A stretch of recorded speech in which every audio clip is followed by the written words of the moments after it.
Squadouche. A complete game shutout at the Baseball Hall of Fame. I've got questions for this national panel. To whom does history belong? Is it possible we're lost in the weeds of judgment? I'm gonna judge you on that. Uh-oh, judge you. Yikes. I kid.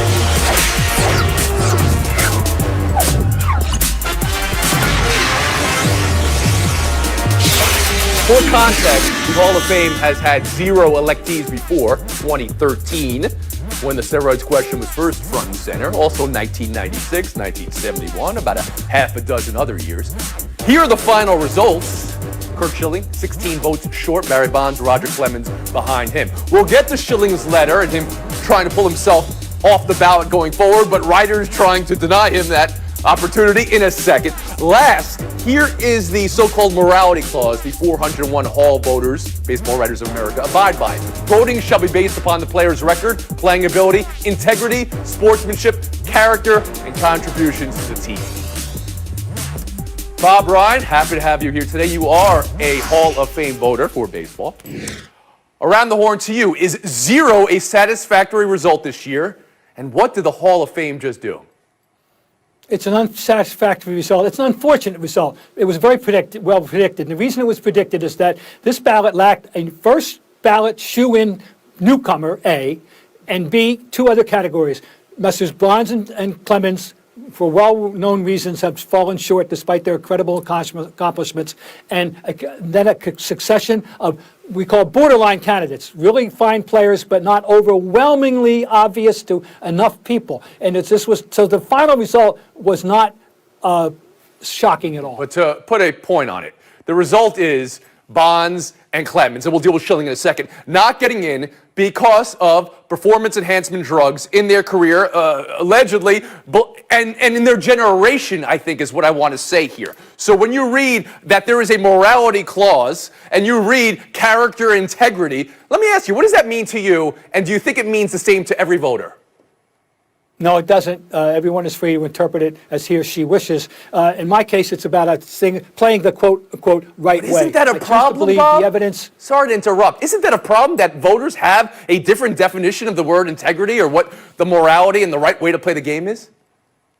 Let's get to the point here. The Hall could alter this. They could stop this immediately. They could take charge. They could say, that, look, there was a period of time in which there were performance-enhancing drugs in baseball. We have instructed our voters to vote on accomplishments only, numbers and accomplishments only, and don't worry about anything else. If they were to do that, we wouldn't have this problem. I put the blame on them. What is stopping them from doing that? If we're talking about an entire generation of the game, and let's be honest here, Bob, all right, the entire history of baseball, the first half of it, was a generation that did not allow black players into the game. Segregated baseball. That's a huge asterisk. Please address that, then we'll get to the rest of the panel. There's nothing to prevent them from doing anything they wish. It's a private museum. And they can do whatever they wish, and they could have avoided this problem, or they could have, once they saw it was a problem, they could have addressed this problem. They steadfastly refused to address this problem and take charge and take the burden off us. So you did not vote Bonds or Clemens in this year. I choose not to vote for them. Kevin Blackistone, you could anything Bob just said or 0 in this year. Is that satisfactory? Yeah, well, it's all satisfactory. Bob should not be vexed by this, and this is what has happened. I don't vote for any awards because I grew up under the idea that journalists should cover the news and not make the news. In this case, journalists are making the news because the Hall of Fame, the people who run baseball, have convoluted the entire situation. When you mention integrity, sportsmanship, and character, all of a sudden you're asking people to judge something that doesn't have anything to do with the game of baseball. There are solutions to this. Baseball can clean this up, or the Hall of Fame can clean this up and say, you know what, people who come in here, we're going to be true to their entire biography, and we are going to mention, just as we do their batting average, those things which have upset people in society. This is the plaque that theory that I threw out there. Like, this is a museum. Put it all out there. Now, Kevin, I know some would oppose you saying, well, steroids, the use of steroids did affect the game, very much so. The greater point is it was an entire generation and baseball wasn't testing for it. Mina Kimes, Woody Page, I'm sorry. I'll bring you in now, Mina Kimes, on 0 as the end result and the voting process. Well, I want to address what my fellow panelists said, which is this idea that it shouldn't be in the hands of the voters, that the Hall of Fame should make the decision, and if they're allowing everyone in, which I think they should, and I'll address in a second, they should tell the whole story. I agree with that, but it's not just a museum. It's not just plaques. We're talking about honoring these players. They're invited to give speeches and they're exalted. So it goes beyond telling the story. They're given a platform. And I'm sympathetic to the notion of voters, writers, and potentially the hall not wanting to give someone like Curt Schilling, who has used hate speech, a platform. I get that. I think the problem is such an uneven standard has been applied over the years when it comes to issues of morality. It goes beyond hate speech. It goes beyond PEDs. We're talking about violence, sexual abuse, racism. To me, the only solution going forward is to just make it a list, let them admit them based on baseball merits and baseball merits alone, then make a subjective decision as to whether or not you honor them. I know that's splitting the baby, but there's no way to make it. I understand what you're saying, and that gets to my point. Lily white baseball for the first 80 years. Clearly, that's a big asterisk. There was greenies. There's so many transgressions from players, but they were not in the press or out completely. But I want to get back to the steroid generation with you, Woody Page, all right? You covered it, of course. Will Middlebrooks had a very interesting tweet here. Can we post that? I thought he drew a direct line to Bud Selig, who the commissioner was inducted into the Hall of Fame 4 years ago, and he presided over the steroid generation and celebrated it. You remember McGuire and Sosa and the home run chase of '98. And someone like Bonds, who never failed the test, is penalized for this and not inducted. How does it all strike you, Woody Page?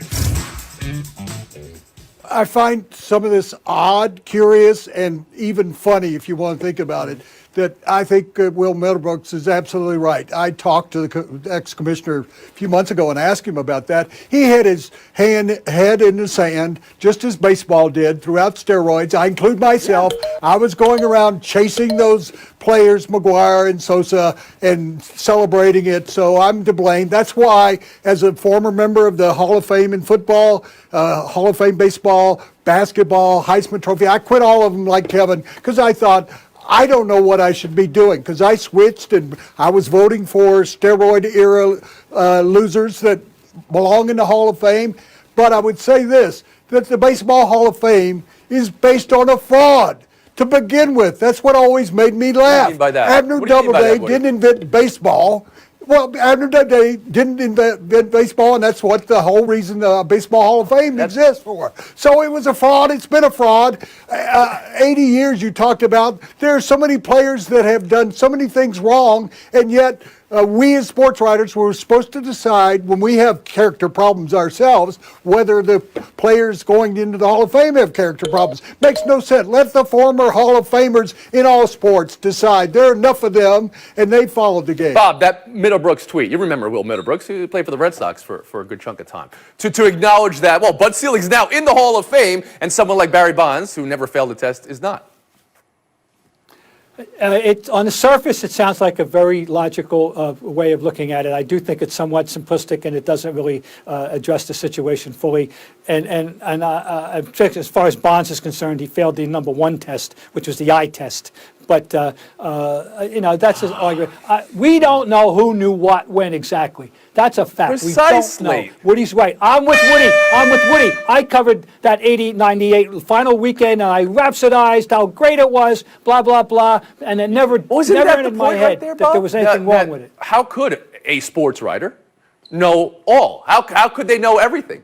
I mean, maybe people 75 years ago know how Ty Cobb acted outside of the game of baseball, maybe even inside the game of baseball, yet he's still enshrined. They knew. Dick Allen, maybe he was a tough interviewer to a lot of people, and he's not enshrined. But I want to talk about Curt Schilling here. He wants his name off the ballot. His letter explaining this was long and thought out. He wrote, quote, none of the claims about me being made by any of the writers hold merit. In my 22 years playing, I've never said or acted in any capacity other than being a good teammate. He went on to say, he's played with wife beaters, adulterers, assaulters, drug addicts, alcoholics, never hit a woman, driven drunk, done drugs, PEDs, or committed any crime. Now, in the most baseball writers of America thing that could happen since yesterday when they elected no players, they today put out a statement saying Schilling's status is still in order. They recommend his request be denied. How do you hear it all, Kevin Blackstone? Well, first of all, I remember when Harry Carson got passed over time and time again for the NFL Hall of Fame, and he said, you know what, take my name off the ballot. I never want to go in. And then they elected him, and it was like the happiest he had ever been. So I'll put that aside. But you know what? Sadly, Curt Schilling has he has it right. He's absolutely right. And there is plenty of history. Once again, this is how convoluted, vexing, confusing the situation is. You can look at the Baseball Hall of Fame and you can see Curt Schilling's all the way through it. Kennesaw Landis was the commissioner of baseball who lorded over keeping it a segregated sport. He's in there. 1944 class. 1939 class involves Cap Anson, the greatest baseball figure of the 19th century. And he's the one who, more than anyone, drew the color line in baseball. So he's got his times. You know, I first thought, well, why should Curt Schilling get special treatment here? If Marvin Miller, the titan of labor, wanted to be taken off the ballot and they didn't let him, why should Schilling be allowed to? But the more I think about it, take him off. Who cares? If he doesn't want to be on it, fine. I mean, the man clearly wants attention every year, and if he is going to be deprived of it, so be it. I don't really see the necessity of keeping him on against his will to satisfy some historical standard. Woody Page? Well, that's where I disagree with you, Mina. He's not in charge of the Baseball Hall of Fame. They are. They make the decision. So he can't have any more than actors who didn't want the Emmy and Oscar nominations, any more than Harry Carson. And Kevin, I was involved in that. He called us drunk, lazy, stupid, terrible sports writers. And I said, I'm not a drunk, but I was everything else there. And we put him in the next year. And you're right. He just glowed. I'm sure that Schilling, if he gets in next year, will just accept it and be excited about it. So he's not in charge of it. Don't take him off the ballot. Yeah, that's part of the issue. The other issue is Curt Schilling himself being judged, much like we just talked about with Bonds and we talked about with Clemens for things off the field of baseball. Bob Ryan, I'll turn to you lastly. Well, I vote for him every year. I voted for him from the beginning. I think I'd like to still keep voting for him in his 10th and final time, just for he won't have the satisfaction, you know what I'm saying? So of thinking he's right. He's totally wrong about our judgment on him. That's all I can tell you. Blackstone 12, Time 6, page 5, Ryan 5. Buy or sell on the other side. Bob, his nickname with the Red Sox was Table for One. Well, we could. It's been 2 weeks, and the Los Angeles Rams giving zero indication they're going to give any indication on Jared Goff's security and future with the team. I'm looking for a reporter who's been in the trenches and worn Radio Shack-style Rams polos calling preseason games. Mina, what's going on with the Rams and Goff? I don't know where you got that footage. Well, where there's smoke, there's fire. I think that there is no guarantee that Jared Goff is going to be the starting quarterback for the Rams. Now, I will say he's going to be on the roster because it would cost them too much money to part ways with him, and I don't see a team trading for that contract. But the language around him all season, what we saw in the playoff game where he was benched, suggests that they at least want to have a competition, whether it's with Wolford or a draft pick. It's going to be an interesting summer. Woody Page. I think they're all confused. They're making fun of it about the day of the week and where they are. I don't think they're in love anymore with him, and I can understand why after Belichick figured out exactly how to defend him in the Super Bowl. But as Mina said, you can't give up that much money. They gotta sign a new quarterback and bring in somebody to challenge Kevin Blackstone. Well, they've got to be disappointed. I mean, the last couple of years, he threw for like 4,600 yards. That was off this year, although his completion percentage went up. But, you know, they squandered an opportunity here. They had the best defense going, and the offense couldn't keep up. So they've got question marks around Goff. Brian? I don't think I can ever recall a circumstance in which a team's general manager made fun, public fun, had a big joke, har, at his expensive quarterback's expense, as he did. What day is it? 26? He's our quarterback today. If I'm his agent, I get on the phone. I got to get him out of there. Really? Okay. The point you make is, who made him that expensive quarterback? The team was the one that made him that expensive quarterback. Sure. It's been a week, and the Detroit Lions in Matthew Stafford market, it appears strong, seeing as there's about 18 teams that could go for a new quarterback this year. Lions say they want fair market value. Woody, what would that be? Which team needs to make this happen for Stafford? 2 second-round draft choices. There's a team out there that has traded for or signed a former #1 overall draft pick. That would be the Denver Broncos, who had John Elway and Peyton Manning, who had incredible comeback numbers. And Stafford's #4. He could be the third guy to lead them to the Super Bowl as the #1 pick overall. Are you just saying that because you happen to be in Denver? Is that possibly how this came to It's you? a homer answer to you, Tony. Kevin Blackistone, how about you? Well, the last time that Matt Stafford really had a great season in leading a team, the 11-5 Lions, was when he had a top-notch defense. Kind of like what you have here in Washington, a team without a quarterback. Okay. Oh, wait. I'm sensing a theme here. Whatever city you live in, that's where Matthew Stafford should be. Well, the New England Patriots, Bob Ryan, is that what you're going to tell us? We've got the 15th pick in the draft, and I think, and there's nothing more ridiculously overvalued than a first-round draft pick in the NFL. It makes me Whoa. laugh. I would take that in a heartbeat. Mina, I turn to you. So Woody said second-round picks. Bob it says the first-round pick, just take it, number 15. What's the market, and where should Stafford land? I was going to advocate for the Rams, but they can't afford him because I think it will require a first-round pick. I like these ideas of Denver, Washington, San Francisco, New England, Indy. The truth is, it should be a big and vibrant market because he's a good quarterback with an affordable Well, that's contract. a huge market. That's like 6 teams. Can you give us one that has got the head start to at least be in the sweepstakes? Indy is the favorite, but again, they're going to have competition. Buy or sell 3, the first ever guys who were traded for each other, mixing it up in a game and getting double technical. I'm not sure that there's a historical record of that, but I'll look to see if Bob refutes it. All right.